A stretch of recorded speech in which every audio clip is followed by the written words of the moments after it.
मुलायम सिंह यादव जिंदाबाद जिंदाबाद जिंदाबाद। अखिलेश भैया जिंदाबाद जिंदाबाद जिंदाबाद। डिम्पल भाभी जिंदाबाद जिंदाबाद जिंदाबाद। हेने सुना बाबू कहेली समझाई सपक के बोड़ी तू करेला बड़ाई। अरे सुनबू तब ना हवा सुनाई। हेने सुना बाबू कहेली समझाई सपक के बोड़ी तू करेला बड़ाई। राज चलवला सपाऊ अब परिवेश न होई। नेता के तनो केहू बनी मगर अखिलेश न होई।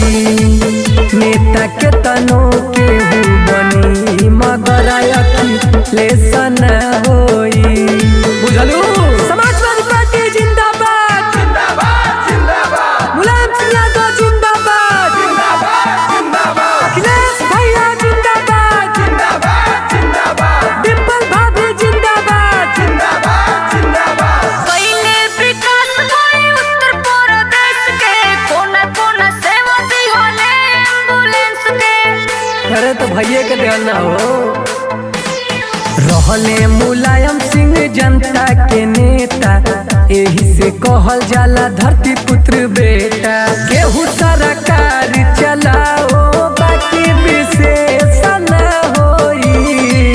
नेता के तनो केहू बनी भैया अखिलेश न होई।